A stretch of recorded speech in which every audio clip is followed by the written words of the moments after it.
एक लड़की जो अपने मोबाइल में कुछ देख रही थी, उसी बीच उसकी एक छोटी बहन आती है और वो भी उस मोबाइल में देखने लगती है। बड़ी वाली लड़की का उम्र 31 साल होता है और छोटी का 11 साल। उसी बीच उसके पिताजी उन दोनों को मोबाइल देखते हुए देख लेते हैं।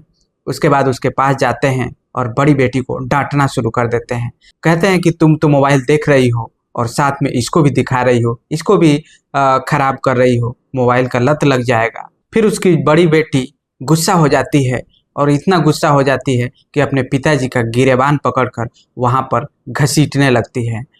उसके बाद वहाँ पे उसके पिताजी चिल्लाने लगते हैं। वहाँ पे उसकी माताजी पहुँचती हैं। उसके बाद वो भी चिल्लाती हैं, शोर शराबा करती हैं। आसपास के लोग भी वहाँ पहुँच जाते हैं और देखते हैं ऐसी हालत। उसको समझाते हैं, बुझाते हैं। उसकी माँ भी उसे समझाती है, लेकिन वो मानने के लिए तैयार नहीं थी क्योंकि वो काफ़ी गुस्से में थी। उसके बाद धीरे धीरे मामला शांत होता है और वो लड़की कहती है कि आज से मैं अगर इस घर में रहूँगी तो मैं अकेले रहूँगी, अकेले अपना खाना बनाऊँगी, अकेले खाऊँगी, मुझे किसी से कोई मतलब नहीं है। जो वहाँ पे आसपास के आए लोग थे, वो लोग भी इस बात को जब सुनते हैं तो हैरान हो जाते हैं कि एक ही घर में आखिर ऐसा क्यों हो रहा है। फिर उस लड़की की बात को सुनकर वो लोग कहते हैं, ठीक है, अगर ऐसा मामला है तो आप लोग इसे हाँ कर दीजिए, अकेले रहेगी, शायद इससे इसका सुधार हो जाए। फिर उसकी माँ जो है हाँ कर देती है और वो लड़की अपना अलग खाना बनाती है, खाती है और रहती है। सबको यही जानता था कि ये मामला यहीं पे ख़त्म हो गया। शायद अलग रहने से अगर मामला शांत हो जाता है तो बहुत अच्छी बात है। सब लोग वहाँ से चले जाते हैं। लेकिन एक दिन उसी घर में एक ऐसी घटना हो जाती है जिसे सुनकर हर कोई हैरान हो जाता है, परेशान हो जाता है कि आखिर ये कैसे हो सकता है। और फिर जब इस घटनाक्रम का खुलासा होता है तो वाकई हर कोई हैरान हो जाता है और धीरे धीरे ये चारों तरफ फैल जाता है, पूरे गांव में फैल जाता है और सोशल मीडिया, प्रिंट मीडिया, चारों तरफ ये बातें फैल जाती है कि एक ऐसी घटना जो हर कोई सुनकर हैरान हो जाता है। दोस्तों, वीडियो में आगे बढ़ने से पहले बस एक ही रिक्वेस्ट, यदि आप हमारे चैनल पर नए हैं तो सब्सक्राइब कर लीजिए ताकि हमारा हौसला बढ़ता रहे। दोस्तों, ये कहानी है उत्तर प्रदेश का एक जिला लगता है मुजफ्फरनगर। मुजफ्फरनगर का एक थाना लगता है भोपा। भोपा थाना क्षेत्र का एक गांव लगता है मोरना। ये बात है 23 फरवरी 2026 की। सुबह के लगभग 6 बजे का वक्त हो रहा था। गांव में एक मंदिर है, रविदास मंदिर, और उस मंदिर के पीछे एक घर बना हुआ है। एक महिला जिसका नाम चंद्रकली होता है, उम्र लगभग 55 साल के आसपास होती है। सुबह 6 बजे के आसपास जैसे वो उठती है, उठने के साथ साथ वो अपने मुख्य दरवाजा को खोलने के लिए पहुंच रही थी तो उसके पति की खून से लथपथ लाश पड़ी हुई थी। अपने ही पति को देखने के बाद वो परेशान हो जाती है, हैरान हो जाती है। जोर जोर से रोना शुरू कर देती है, जोर जोर से चीखना शुरू कर देती है। उसके बाद उस घर में सो रहे उसके छोटे छोटे बच्चे वहां पर पहुंच जाते हैं और आसपास के जा रहे लोग भी जब उसके रोना, चीखना, चिल्लाना जब सुनते हैं तो वो लोग भी वहां पर इकट्ठा हो जाते हैं और राह चलते जो भी लोग थे वो भी वहां पर पहुंच जाते हैं। दोस्तों, जब उस घर में लोग पहुंचते हैं तो उस घटना को देखकर हर कोई हैरान हो जाता है, परेशान हो जाता है कि आखिर ये कैसे हो सकता है। इस घर में मर्डर हुआ है और बाकी लोग, घर वाले जो है वो कोई नहीं जानता, ये कैसे हो सकता है। उसके बाद वहाँ पर जानने की, समझने की हर कोई कोशिश करता है कि आखिर ये कैसे हुआ है। जिस किसान की लाश पड़ी थी उसकी उम्र लगभग 55 साल की थी। उसका नाम राम प्रसाद था। दोस्तों, अब वहाँ पर आसपास के लोग जो थे वो घर वालों से पूछना शुरू करते हैं कि आखिर ये कैसे हुआ, आप लोग कहाँ थे। तो घर में जो लोग थे, जो उनके बच्चे थे, वो यही कहते हैं कि घर में बदमाश आए थे और वो छीना झपटी करते हैं, यहाँ पे लूटपाट कर रहे थे। जब इन्होंने विरोध किया तो इनका वो मर्डर कर देते हैं। इतना सुनने के बाद उसी बीच किसी ने पुलिस को सूचना दी। पुलिस मौके पर पहुंच जाती है। एसपी देहात, IPS Aditya Bansal, CO Devvrat Vajpayee, SHO Jasvir Singh, ये भारी पुलिस बल के साथ वहां पर पहुंच जाते हैं। फॉरेंसिक टीम भी आ जाती है, डॉग स्क्वाड भी आ जाते हैं और वहां आने के बाद देखते हैं कि किसान के गले पर कई बार वार किया गया है, कई बार उसे मारने की कोशिश की गई है, पेट पर भी वार किए गए थे। बस मारने की नीयत से ही उसे बार बार वार किया गया था। उसके बाद दोस्तों, वहाँ पे जो फॉरेंसिक टीम थी वो अपना काम करना शुरू कर देती है। डॉग स्क्वाड जो होता है वो अपना काम करता है। डॉग जो है उस घर में पूरा घूमने लगता है, देखने लगता है। उसके बाद वो सूंघते सूंघते वहीं पास में एक भूसे रखने की जो है एक कमरा बना हुआ था जिसमें काफी भूसा रखा हुआ था। वो डाग उस कमरे में जाता है और कमरे में जाने के बाद उस भूसे को जैसे वो हटाता है तो उसे एक पोटली मिलती है। पोटली को वहाँ से खींचता है, फिर वहाँ से जो है पुलिस अपनी टीम के साथ उस पोटली को जो है बाहर निकालती है और फिर उसे खोलती है। खोलने के बाद उसमें देखती है कि इसमें जो है 2 लोगों के कपड़े पड़े हुए हैं। वो कपड़े वहाँ पे रखा जाता है। उसके बाद फिर उन लोगों को कुछ बाल मिलते हैं जो बड़े बड़े बाल थे, जो खून से लथपथ थे, यानी कि खून में सने हुए थे। उन लोगों के हाथ लगता है।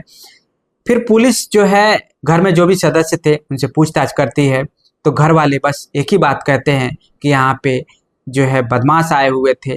बदमाश घर में आए हुए थे और उनका जब विरोध किया उसके बाद उन बदमाशों ने इनके साथ ये हाल किया। घर वाले का बस एक ही बयान था।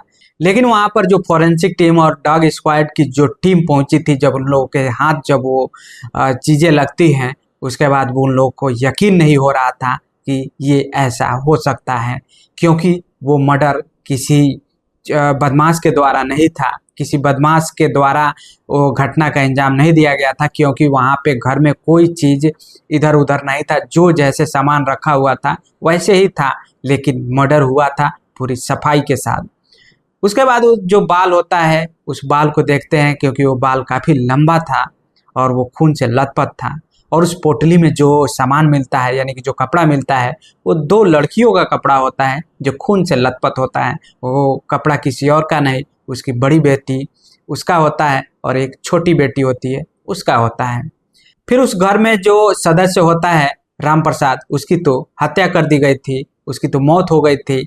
लेकिन उसकी पत्नी चंद्रकली, जिसकी उम्र 55 साल होती है, उसका एक बड़ा बेटा होता है जिसका नाम अमित होता है, उम्र जिसकी 32 साल के आसपास होती है। एक बेटी जिसका नाम कोमल होता है, उसकी उम्र लगभग 31 साल के आसपास होती है और वो 5वीं क्लास तक पढ़ी लिखी होती है। एक बेटी जो 11वीं कक्षा में पढ़ रही होती है। एक बेटा जिसका नाम सुमित होता है, जिसकी उम्र लगभग 13 साल होती है।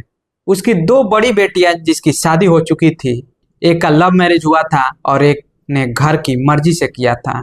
पुलिस इस घर के अंदर लगभग 2 घंटे तक रहती है। उसके बाद वहां पर वो जानने की कोशिश करती है कि आखिर ये कैसे हुआ और इसका जो अभी तक जो सबूत मिले हैं उससे क्या ऐसा तो नहीं लग रहा है कि ये बदमाशों द्वारा किया गया है। वहाँ पे पुलिस जब उसकी दोनों बेटी यानी कि बड़ी और छोटी को देखता है कि दोनों के हाथ में चोट लगे हुए हैं, क्योंकि जब इन लोगों ने यानी कि उसकी दोनों बेटी ने जब उसका मर्डर किया था तो उस समय वो अपने बच बचाव के लिए जब उसके बाल पकड़े थे तो उसके बाल जो है हाथ में आ गए थे, जो खून से सने हुए थे और उसके जो है हाथों में चोट लगा हुआ था। दोनों बहन यानी कि बड़ी का और छोटी का। पुलिस उनसे पूछताछ करती है कि ये हाथ में चोट कैसे लगा है, तो वो कहती है कि मैं जा रही थी अपने खेत बुग्गी से, उससे गिर जाती हूँ, चोट लग गई है। उसके बाद छोटी बेटी से जब पूछती है तो सेम वही बातें वो भी कहती है कि मैं बुग्गी से जा रही थी और गिर जाती है।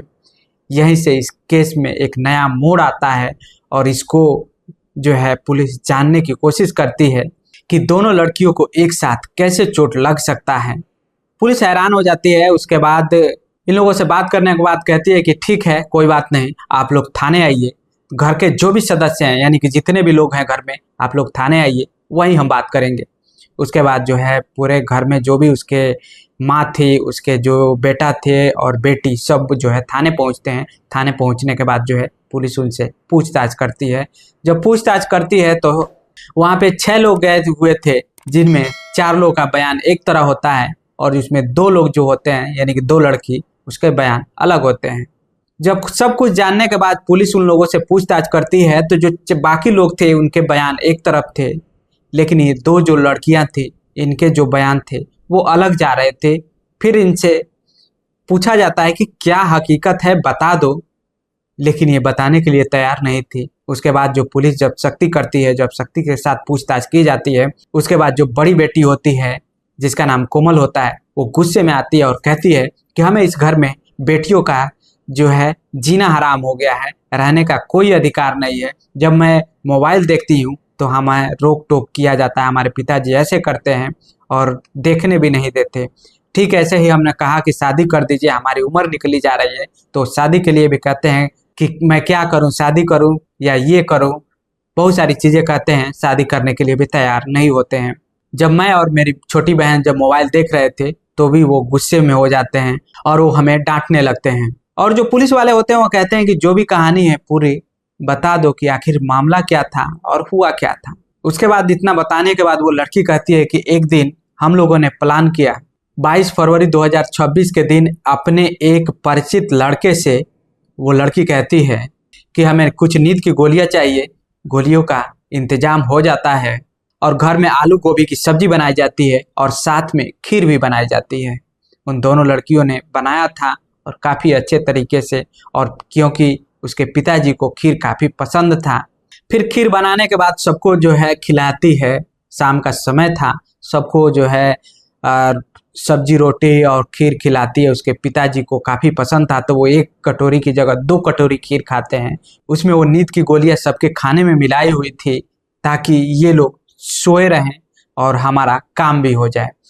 उसके बाद जब सब कोई खा लेता है, सब कोई खीर खाता है, सब्जी रोटी खाता है, और 2 बेटी यानी कि छोटी और बड़ी दोनों खीर नहीं खाती है और बाकी घर के सारे सदस्य खीर खा लेते हैं। खाने के बाद सब लोग सो जाते हैं।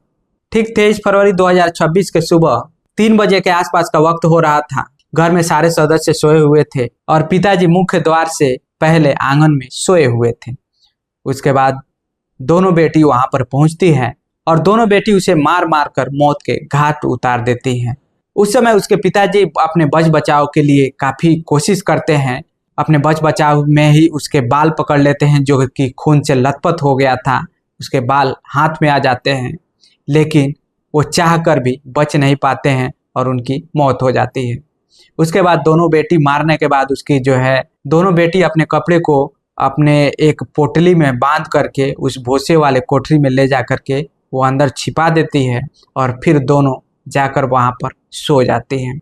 सोने के बाद जब सुबह होता है, उसकी माँ जब उठती है और अपने मुख्य द्वार के पहले जो आंगन में जब पहुँचती है तो देखती है और देखकर वो चीखने और चिल्लाने लगती है।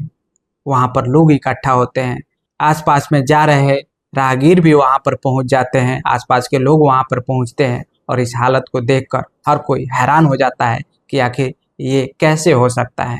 छोटी बेटी नाबालिग होती है जिसे नोएडा के बाल संरक्षण गृह में रखा गया और बड़ी बेटी को जेल भेज दिया गया।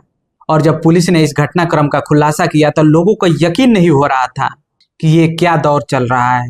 दोस्तों, इस घटनाक्रम को सुनाने का उद्देश्य आपको परेशान करना नहीं, आपका दिल दुखाना नहीं, आपको सचेत करना है कि घर में जो भी बच्चे हैं अगर वो मोबाइल चलाते हैं या किसी तरह के डिवाइस को यूज करते हैं तो उन्हें आप समझाइए, लेकिन उतना ना बोलिए, उतना ना उसे परेशान कीजिए जिसे चिड़चिड़ा हो और चिड़चिड़ा होने के बाद इस तरह की जो है नौबत आए। दोस्तों, वहाँ पे जो बड़ी बेटी थी वो समझदार थी, वो चाहती तो समझा सकती थी और छोटी बेटी को भी मना सकती थी कि ऐसा ये गलत है, लेकिन उन दोनों ने बहुत ही गलत किया। छोटी बेटी तो 2-4-5 साल बाद वो जेल से बाहर आ जाएगी, लेकिन बड़ी बेटी को उस जेल में ही रहना होगा। बाकी दोस्तों, आप लोगों की इस पे क्या राय है कमेंट बॉक्स में ज़रूर बताइए। धन्यवाद।